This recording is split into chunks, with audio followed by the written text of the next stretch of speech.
My name is Daquan Boyce. I'm a police officer with the Albemarle Police Department. Been a police officer for a year and a half. What made me want to become a police officer is when I was younger. There's a guy I called Uncle Speck, and he was a police officer for the Concord Police Department. And I would go over and he'd let me sit in his car and act like I was driving, and he would just tell me different stories about him being a police officer. And so that's what really inspired me to become a police officer. Coming up through high school and all that, I was in the Explore program, which is a program to see whether you want to be, if law enforcement was for you or not.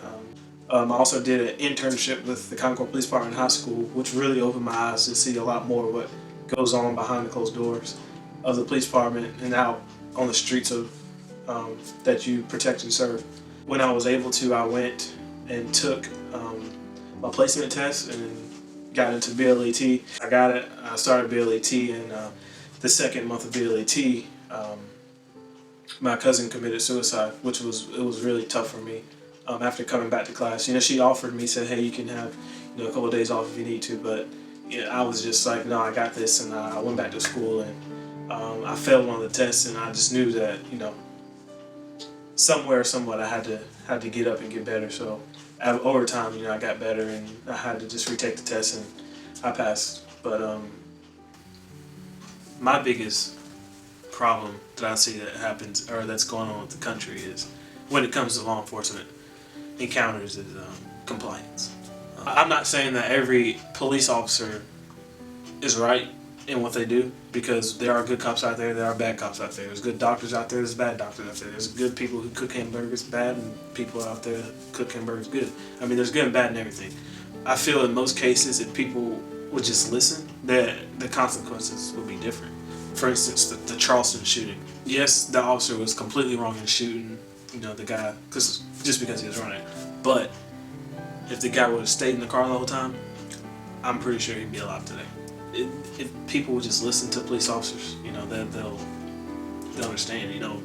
Actually last weekend, we got some citizens together just to do some shoot and don't shoot scenarios. My friend has a program called In the Blink of an Eye, and it's what actually happens out there on the road. How fast can you react? So we put the citizens in our shoes to see the outcome of how they would respond and act in different situations. And after the situations and scenarios we put them through, they were just like, wow, like, how do you guys do this? How do you handle this? A big thing also in law enforcement is going beyond the badge. Yes, we're here to protect and serve, but also, it's about community relations. We have to get out here and let people know our faces, So, like for me, I go, when I work day shift, I go and eat with the kids, or I'll go sit with the kids at lunch while they're eating lunch. So every time, they come in, they're like, oh, they call me DJ because that's my initials. They call me Officer DJ. Most of us even have handshakes. That's something they look forward to, and it's about making an impact in the community. People want to know you beyond the badge, and then you're gonna have some people that just absolutely hate you because you wear the badge. Something can be done to where we bring our officers and community together. But you can't want change and not be willing to change in the community. Do I think the media plays a big part in the issue in this country, or when it comes to law enforcement? Yes. The media just wants division. They go, they sit in a room, and they get, okay, what'd you hear? And they get out of that, they get, okay, I like your story, let's get it rolling without even having facts and stuff. So I feel like that the media does play a big role in the division and hatred that's brought between law enforcement and society, because they don't say a police officer killed an unarmed man, they say a white police officer killed an unarmed black man. It's a racial issue that the media calls. So basically what this is it's called a racial profiling. So every time I make a traffic stop, I have to document the reason I stopped them, if I gave them a ticket or not, the color and race. And it goes to Raleigh.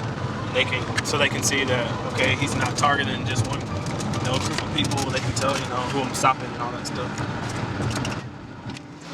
I do it because I believe in people. I believe people can change. I've always had the passion to do it. I believe in giving people second chances. I feel like everyone goes through things, and I like to be there to listen and help people get through stuff.